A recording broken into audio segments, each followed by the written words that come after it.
So good morning guys. तो चलिए start करते हैं आज के यानी कि 27 जून के इंपॉर्टेंट करंट अफेयर्स। देखिए हमारा पहला प्रश्न क्या है।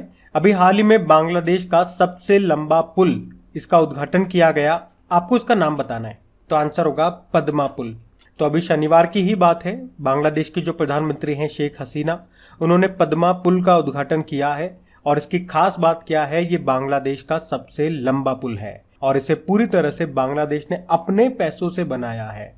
मतलब किसी से मांगे नहीं, मतलब लोन वगैरह नहीं लिया उन्होंने। कोशिश की थी उन्होंने स्टार्टिंग में वर्ल्ड बैंक से लोन लेने की, लेकिन उन्होंने मना कर दिया। तो याद रखना, ये पूरा बांग्लादेश सरकार के द्वारा वित्त पोषित है। कितनी लागत आई इसको बनाने में? 3.6 बिलियन डॉलर की। पुल की विशेषताओं की बात करेंगे। हमने कहा बांग्लादेश का सबसे लंबा पुल है, तो इसकी लंबाई कितनी है? 6.15 किलोमीटर है। पद्मा नदी पर यह बना हुआ है। ये एक मल्टीपर्पज रोड रेल पुल है, यानी कि ऊपर रोड है, गाड़ियां चलेंगी और नीचे की साइड में रेल है, रेलगाड़ी चलेगी। तो इतना आप याद रखें। अच्छा, कुछ प्रश्न मैं आपसे पूछूंगा, आप मुझे बताओ दुनिया का सबसे ऊंचा रेलवे आर्क ब्रिज ये कहाँ पे बन रहा है? तो आंसर होगा जम्मू कश्मीर में, जिसकी लंबाई है 1.3 किलोमीटर। ये चिनाब नदी से कितना ऊंचा है? ये चिनाब नदी से 359 मीटर ऊंचाई पर है। दूसरे प्रश्न का उत्तर दो। अभी दुनिया का सबसे लंबा सस्पेंशन ब्रिज ये कहाँ पे शुरू हुआ, बनकर के तैयार हुआ? तो आंसर होगा चेक गणराज्य, चेक रिपब्लिक में। इसका नाम क्या है? स्काई ब्रिज 721 इसकी लंबाई है, 721 मीटर। चलो बताओ अभी किस देश ने दुनिया का सबसे लंबा कांच का पुल तैयार किया? तो आंसर होगा वियतनाम ने, जिसकी लंबाई है 632 मीटर। इसे व्हाइट ड्रैगन नाम दिया गया। अच्छा, एक और प्रश्न का उत्तर दो। लिविंग रूट ब्रिज ये किस राज्य का है जिसे अभी यूनेस्को की विश्व विरासत स्थलों की अस्थायी सूची यानी कि टेंटेटिव लिस्ट में शामिल किया गया? अब इसका तो उत्तर आप ही लोगों को देना है। अच्छा, यहाँ पे बात बांग्लादेश की हुई है, तो जरा मैप में बांग्लादेश, कैपिटल इसकी ढाका है। ढाका में ही आपको बिम्स्टेक का हेडक्वार्टर भी मिलेगा। चलो बताओ 2022 में बिम्स्टेक की अध्यक्षता किसके पास है? और यहाँ की प्रधानमंत्री शेख हसीना हो गई और प्रेसिडेंट कौन है? अब्दुल हामिद हैं। अच्छा, एक नाम आपने जरूर सुना होगा, रबाब फातिमा का नाम। ये बांग्लादेश की यूनाइटेड नेशन में परमानेंट रिप्रेजेंटेटिव हैं, जो अभी under secretary general of United nation बनी है। इसके अलावा किशोर कुमार दास, ये नाम भी आपने सुना होगा। Commonwealth point of lights award इनको मिला था। ये बांग्लादेश के शिक्षक चैरिटी विद्यानंदो के संस्थापक हैं। और अभी यूनाइटेड नेशन एनवायरनमेंट प्रोग्राम ने नॉइस पॉल्यूशन के मामले में एक रिपोर्ट जारी की थी। उसमें कहा था कि सबसे ज्यादा नॉइस पॉल्यूशन है बांग्लादेश की कैपिटल ढाका में। सेकंड नंबर पे आता है उत्तर प्रदेश का मुरादाबाद। और IQ एयर ने जो वायु गुणवत्ता रिपोर्ट जारी की थी, उसमें देशों में बात करेंगे तो दुनिया का सबसे प्रदूषित देश बताया गया बांग्लादेश को। भारत 5वें नंबर पे था। और कैपिटल सिटीज में बात करेंगे तो दिल्ली सबसे ऊपर है और सेकंड नंबर पे ढाका रहा। अच्छा, बांग्लादेश के साथ कौन कौन सी एक्सरसाइज करते हैं हम? बोंगो सागर नाम की एक्सरसाइज करते हैं, संप्रीति नाम की एक्सरसाइज करते हैं, मैनामती मैत्री नाम की एक्सरसाइज भी हम बांग्लादेश के साथ करते हैं। तो ये सारे पॉइंट्स ध्यान रखना, बढ़ते आगे। अच्छा, फिर बताइए जून 2022 में किसे गोल्डन अचीवमेंट अवार्ड से सम्मानित किया गया? तो आंसर होगा विजय अमृतराज को। तो भारत के विजय अमृतराज को गोल्डन अचीवमेंट अवार्ड 2021 के प्राप्तकर्ता के रूप में अभी नामित किया गया है। ये गोल्डन अचीवमेंट अवार्ड हर साल international tennis hall of fame और इंटरनेशनल टेनिस फेडरेशन के द्वारा दिया जाता है। ये पुरस्कार उस व्यक्ति को दिया जाता है जिसने कई अलग अलग क्षेत्रों में अंतर्राष्ट्रीय स्तर पर टेनिस में महत्वपूर्ण योगदान दिया हो और खेल के लिए लंबी सेवा समर्पित की हो। तो किससे मिला अभी ये अवार्ड? विजय अमृतराज को। इनका नाम याद रखना है। बाकी आप जानते हो RJ उमर निसार का नाम यूनिसेफ ने प्रतिरक्षण चैंपियन पुरस्कार यानी कि इम्यूनाइजेशन चैंपियन अवार्ड से इनको सम्मानित किया था। और व्हीटली गोल्ड अवार्ड किसे मिला? चारुदत्त मिश्रा को मिला, हिम तेंदुए के संरक्षण के लिए।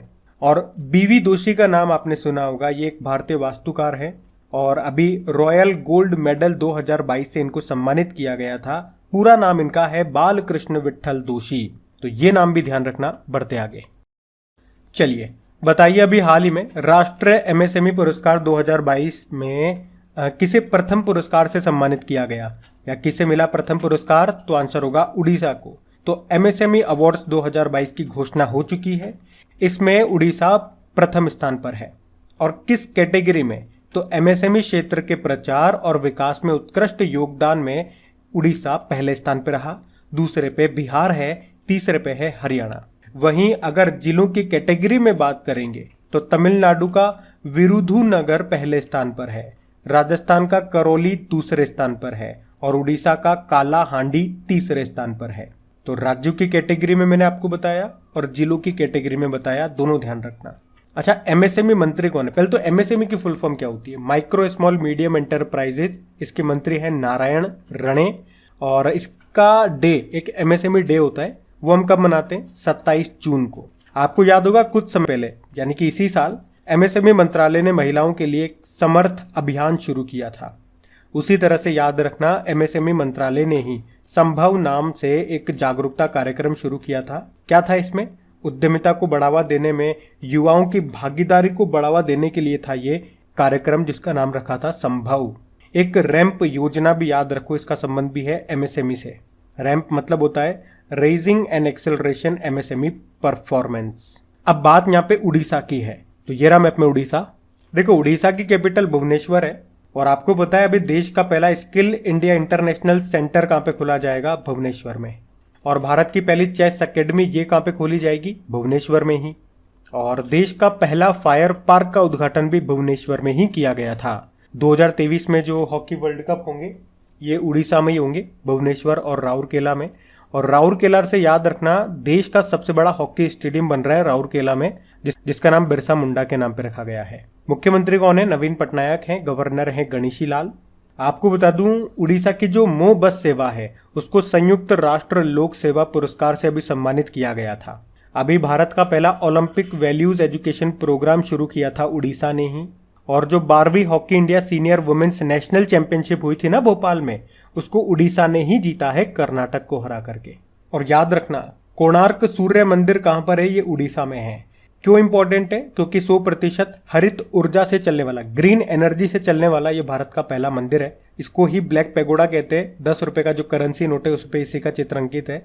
किसने निर्माण करवाया था? गंग वंश के शासक नरसिंह देव फर्स्ट ने। और अभी कोणार्क शहर ग्रिड निर्भरता से हरित ऊर्जा में स्थानांतरित होने वाला पहला मॉडल शहर बना था।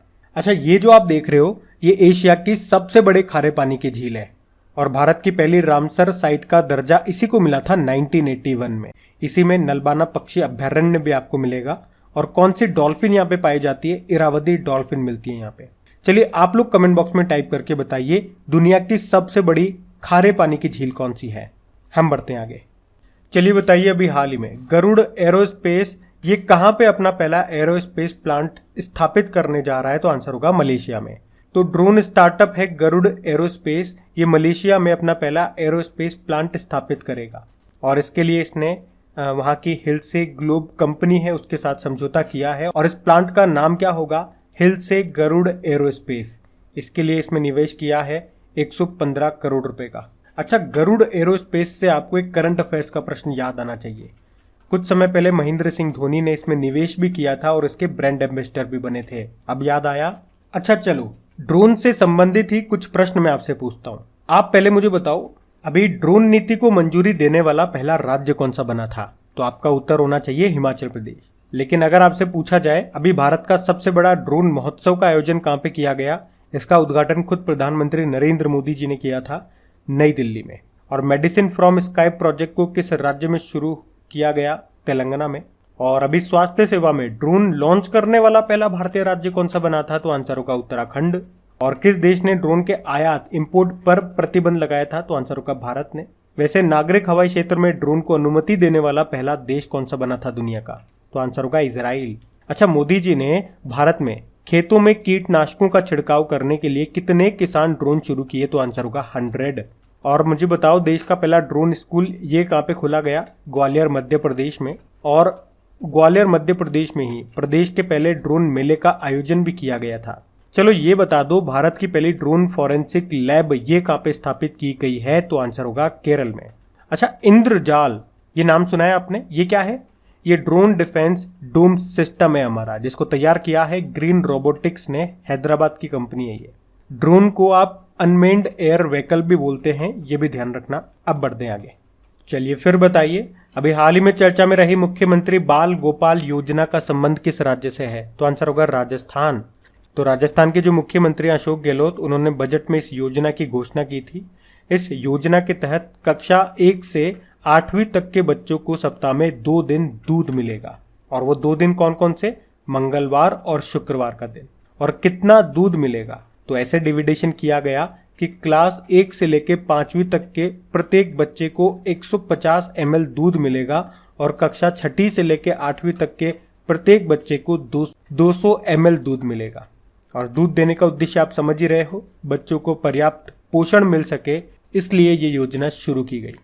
अच्छा, मिल्क से 2 डे आपको याद आएंगे। एक तो वर्ल्ड मिल्क डे होता है जो 1 जून को मनाते हैं, और नेशनल मिल्क डे कब होता है? 26 नवंबर को होता है। उस दिन वैसे संविधान दिवस भी होता है। और 26 नवंबर को ही हम राष्ट्रीय दूध दिवस क्यों मनाते हैं? क्योंकि ये जयंती होती है डॉक्टर वर्गीस कुरियन की, जिनको श्वेत क्रांति, व्हाइट रिवॉल्यूशन का जनक कहा जाता है, या ऑपरेशन फ्लड भी आप कह सकते हैं। अच्छा बताओ, दूध में कौन सी शर्करा होती है? तो लैक्टोज होता है इसमें। और दूध जब दही में कन्वर्ट होता है तो कौन से बैक्टीरिया उसको कन्वर्ट करने का काम करते हैं? ये प्रश्न पूछा जाता है कई बार। तो आंसर होगा लैक्टोबैसिलस। लेकिन यहाँ पे बात राजस्थान की हो रही है, तो ये रहा मैप में राजस्थान। देखो, इसकी कैपिटल जयपुर है। जयपुर को ही आप जानते हो पिंक सिटी कहते हैं, और इसे वर्ल्ड हेरिटेज साइट का दर्जा भी मिल चुका है। और याद रखना, देश का तो दूसरा और दुनिया का तीसरा सबसे बड़ा क्रिकेट स्टेडियम ये कहाँ पे बन रहा है? जयपुर में। और यहाँ के मुख्यमंत्री अशोक गहलोत हो गए हैं, और यहाँ के गवर्नर हैं कलराज मिश्र। अच्छा, अभी राजस्थान हाईकोर्ट के नए चीफ जस्टिस भी बने हैं। उनका नाम क्या है? शिंदे संभाजी शिवाजी। और यहाँ के जो गवर्नर है ना कलराज मिश्र, इन्होंने बुक लिखी है एक, उसका नाम क्या है? संविधान, संस्कृति और राष्ट्र। आपको बता दूं, अभी राजस्थान सरकार ने गर्भवती महिलाओं के लिए विशेष स्वास्थ्य देखभाल अभियान आंचल को शुरू किया था। और जो लोकसभा अध्यक्ष हैं ओम बिरला, उन्होंने कोटा में सुपोषित मां अभियान 2.0 को शुरू किया था। आपको याद होगा, सौभाग्य योजना के तहत सौर विद्युतीकरण में कौन सा राज्य टॉप पे था? तो आंसर होगा राजस्थान। ये सौभाग्य योजना का मतलब होता है सहज बिजली हर घर योजना। इसकी शुरुआत कब हुई थी ये बताओ? 25 सितंबर 2017 को। और अभी मैरकॉम इंडिया के अनुसार 10 गीगावाट सौर क्षमता को पार करने वाला देश का पहला राज्य आपका राजस्थान ही है। और राज्य स्तर पर एल रूट सर्वर स्थापित करने वाला देश का पहला राज्य वो भी है राजस्थान। राजस्थान ने अभी अपने मियाँ का बाड़ा रेलवे स्टेशन का नाम बदल के महेश नगर हॉल्ट कर लिया। अभी याद रखना, राजस्थान के बाड़मेर में दुर्गा नाम का तेल का कुआं भी खोजा गया था। ये नाम याद रख लो, पूछा जा सकता है। और अभी हमने ओमान के साथ जो एक एक्सरसाइज किया था ना, ईस्टर्न ब्रिज नाम का, वो यहीं पे किया था राजस्थान में, राजस्थान के जोधपुर में। उसके अलावा 2-3 पॉइंट और बताऊंगा। एक तो जैव ईंधन नीति को लागू करने वाला पहला राज्य राजस्थान है। जीनोम सीक्वेंसिंग की सुविधा शुरू करने वाला पहला राज्य राजस्थान है। और राजस्थान में कितनी रामसर साइट्स हैं? 2 हैं, सांबर लेक है और केवलादेव नेशनल पार्क है। अच्छा, राजस्थान का चौथा और देश का 52वां टाइगर रिजर्व अभी कौन सा बना? तो आंसर होगा रामगढ़ विषधारी अभ्यारण्य, जो आपको मिलेगा बूंदी में। तो अब यहाँ पे टोटल 4 टाइगर रिजर्व हो गए। इससे पहले के 3 कौन कौन से हैं? Sariska tiger reserve, Ranthambore tiger reserve और मुकुंदरा हिल्स टाइगर रिजर्व। तो ये सारे इंपॉर्टेंट पॉइंट्स मैंने रिलेटेड टू राजस्थान आपको बताया, इनको ध्यान रखना। और गाइस, सेशन अच्छा लगे, हेल्पफुल लगे तो प्लीज इसे लाइक करके शेयर जरूर करना, और इनकी क्विज जरूर से सॉल्व कर लेना। क्विज बना करके अपलोड कर दी गई है आपके क्रैक एग्जाम एप्लीकेशन पे, वहीं पे इनकी पीडीएफ भी आपको मिल जाएगी। अभी चलिए बताइए, जून 2022 में किस देश ने अपना पहला घरेलू निर्मित अंतरिक्ष रॉकेट, जिसका नाम है नूरी, उसका सफल प्रक्षेपण किया? तो आंसर होगा साउथ कोरिया ने। आपको याद होगा, कुछ समय पहले हम लोगों ने पढ़ा भी था कि साउथ कोरिया ने नूरी परीक्षण किया था, लेकिन वो असफल रहा था। पर उसने हार नहीं मानी, आपकी तरह वो भी लगा रहा, और अब दूसरी बार में उसको सफलता मिल गई है। और ये प्रश्न इसलिए भी इंपॉर्टेंट हो जाता है क्योंकि साउथ कोरिया ने पहली बार स्वदेशी अंतरिक्ष रॉकेट का सफल प्रक्षेपण किया, यानी कि उसे लॉन्च किया, जिसका नाम क्या है? नूरी है। और आप कह सकते हो इस तरह ये अंतरिक्ष में उपग्रह सैटेलाइट को स्थापित करने वाला 10वां देश बन गया है। अच्छा, ये तो हो गया नूरी। एक आपको याद आता होगा नूर, आपके चेहरे का नूर नहीं, इसी साल हम लोगों ने पढ़ा था। एक देश है जिसने अपना मिलिट्री सैटेलाइट सैन्य उपग्रह नूर 2 को लॉन्च किया था, सफलतापूर्वक उसका परीक्षण किया था। बताइए उस देश का नाम क्या है? तो आंसर होगा ईरान। तो वो भी ध्यान रखना। बाकी तो साउथ कोरिया की बात है, तो ये रहा मैप में साउथ कोरिया। देखो, साउथ कोरिया की कैपिटल सियोल होती है, करेंसी साउथ कोरियन वॉन है। नए प्रेसिडेंट बन गए हैं यून सुक येओल। आप लोगों ने पढ़ा होगा जो साउथ कोरिया है ये दुनिया का पहला तैरता हुआ शहर बना रहा है, जो कि 2025 तक बनकर तैयार हो जाएगा। अभी साउथ कोरिया ने ही दुनिया का सबसे बड़ा hydrogen fuel cell power plant का भी उद्घाटन किया था। अच्छा, नाटो साइबर रक्षा समूह में शामिल होने वाला पहला एशियाई देश कौन सा बना, तो भी आंसर कर देना साउथ कोरिया। अभी आपको याद होगा 2022 में मेंस हॉकी वर्ल्ड कप का 11वां संस्करण हुआ था। कहां पे? जकार्ता, इंडोनेशिया में, जिसमें पहले स्थान पर रहा था साउथ कोरिया, दूसरे पे मलेशिया और तीसरे पे रहा था अपना भारत। और उबेर कप 2022 उसे कैसे भूल सकते हो, ये महिलाओं का बैडमिंटन टूर्नामेंट है जिसको अभी साउथ कोरिया ने जीत लिया है चाइना को हरा करके। अब मेरा आपसे एक प्रश्न है, थॉमस कप 2022 जो कि पुरुषों का बैडमिंटन टूर्नामेंट है, इसको किसने जीता? फटाक से आंसर कर दोगे, भारत ने। मेरा प्रश्न ये है कि भारत ने किसको हरा करके जीता है? वैसे साउथ कोरिया और नॉर्थ कोरिया के जो बॉर्डर लाइन है उसको क्या कहते हैं? 38th पैरेलल कहते हैं, तो ये भी ध्यान रखना। बढ़ते हैं आगे। चलिए फिर बताइए, जून 2022 में भारत में आइकिया के सबसे बड़े स्टोर का उद्घाटन अभी कहाँ पे किया गया? तो आंसर होगा बेंगलुरु में। तो आइकिया ये क्या है? ये एक फर्नीचर कंपनी है, फर्नीचर और होम डेकोर आप कह सकते हो, होम डेकोर वगैरह फर्नीचर वगैरह बेचती है ये स्वीडन की कंपनी है और ये भारत में अपना सबसे बड़ा स्टोर ये खोलने जा रही है। कहाँ पे? बेंगलुरु में। इसके लिए वो 3000 करोड़ रुपए का निवेश करेगी और इस तरह से ये उसका भारत में चौथा स्टोर होगा। चौथा तो होगा लेकिन सबसे बड़ा होगा भारत में इसका, ये बेंगलुरु में। वैसे बेंगलोर में आपको याद होगा इन्फोसिस का हेडक्वार्टर मिल जाएगा आपको, विप्रो का हेडक्वार्टर मिल जाएगा, हिंदुस्तान एरोनॉटिकल लिमिटेड का मिलेगा, इसरो का हेडक्वार्टर यहाँ मिल जाएगा। इसी को सिलिकॉन वैली ऑफ इंडिया भी कहा जाता है। और आपको याद है अभी खेलो इंडिया यूनिवर्सिटी गेम्स का दूसरा संस्करण ये बेंगलुरु में ही हुआ था, जिसमें पहले स्थान पर रही थी जैन यूनिवर्सिटी, ये बेंगलुरु की ही है। और बताओ भारत का पहला movable fresh water tunnel aquarium को कहाँ पे इंस्टॉल किया गया? बेंगलुरु स्टेशन में। और याद रखना, भारत का पहला artificial intelligence and robotics technology park जिसको कहते हैं आर्ट पार्क, ये कहाँ पे स्थापित किया गया? तो आंसर होगा बेंगलुरु में। और भारत का पहला डिजिटल वाटर बैंक है एक्वेरियम, इसको कहाँ पे लॉन्च किया गया? तो भी आंसर होगा बेंगलुरु में। आपको याद है इस साल हमने जापान के साथ एक एक्सरसाइज किया था धर्मा गार्जियन नाम का, कहाँ पे? बेलगाम कर्नाटक में। चलो आप मैप में देखो, ये रहा बेंगलुरु और यहाँ के मुख्यमंत्री कौन है? बसवराज बोम्मई है, गवर्नर है थावरचंद गहलोत। यहाँ के मुख्यमंत्री से भी एक प्रश्न बनेगा कि कर्नाटक का जो शिवमोग्गा हवाई अड्डा है उसका नाम यहाँ के पूर्व मुख्यमंत्री BS येदियुरप्पा के नाम पे रखा जाएगा। और अभी कर्नाटक का 31वां जिला बना था विजयनगर और भारत का पहला चंदन संग्रहालय ये कर्नाटक के मैसूर में स्थापित किया जाएगा। अभी कर्नाटक ने किसानों के लिए फ्रूट्स पोर्टल भी लॉन्च किया था और यहाँ पे जो हावेरी रेलवे स्टेशन है उसका नाम बदल के महादेवप्पा मेलारा रेलवे स्टेशन कर दिया गया। हुबली रेलवे स्टेशन का नाम बदल के श्री सिद्धरुदा स्वामी जी रेलवे स्टेशन कर दिया गया। यहीं पे आपको अलमाटी बांध मिलेगा जो कि कृष्णा नदी पर है, कृष्ण राज सागर बांध मिलेगा जो कि कावेरी नदी पर है। याद रखना, भारत की पहली तट रक्षक अकादमी कोस्ट गार्ड अकेडमी ये मंगलुरु में स्थापित की जाएगी। और कर्नाटक सरकार ने देश की पहली इंटीग्रेटेड एयर एम्बुलेंस सर्विस को भी शुरू किया था। और भारत का पहला खिलौना निर्माण समूह ये बनेगा कर्नाटक में जिसका नाम है टॉय मैन्युफैक्चरिंग क्लस्टर। और वैसे याद रख लो, कर्नाटक जो है ये राज्य शिक्षा नीति 2020 को लागू करने वाला पहला राज्य भी है। तो ये सारे पॉइंट्स ध्यान रखना। आप बढ़ते आगे। चलिए फिर बताइए, अभी हाल ही में इंडिया इंटरनेशनल सेंटर के अध्यक्ष कौन बन गए? तो आंसर होगा श्याम सरन। तो पूर्व विदेश सचिव हैं श्याम सरन, जो भी प्रतिष्ठित इंडिया इंटरनेशनल सेंटर के नए अध्यक्ष बन गए हैं। उन्होंने किनका स्थान लिया? NN वोहरा का स्थान लिया। आपको बता दूं, श्याम सरन ने परमाणु मामलों और जलवायु परिवर्तन के लिए प्रधानमंत्री नरेंद्र मोदी के विशेष दूत के रूप में भी काम किया है। ये इंडिया इंटरनेशनल सेंटर नई दिल्ली में स्थित एक गैर सरकारी यानी कि नॉन गवर्नमेंट ऑर्गेनाइजेशन है जिसकी स्थापना 1962 में हुई थी और अभी इसके अध्यक्ष बन गए हैं श्याम सरन। अच्छा, हमने पढ़ा था भी बॉम्बे स्टॉक एक्सचेंज के अध्यक्ष कौन बने? SS मुंदड़ा। और भारतीय प्रेस परिषद के अध्यक्ष कौन बनी थी? अभी रंजना प्रकाश देसाई बनी थी। और इंटेलिजेंस ब्यूरो के नए चीफ कौन बने? तपन कुमार डेका। ये भी नाम याद रखना। बढ़ते आगे।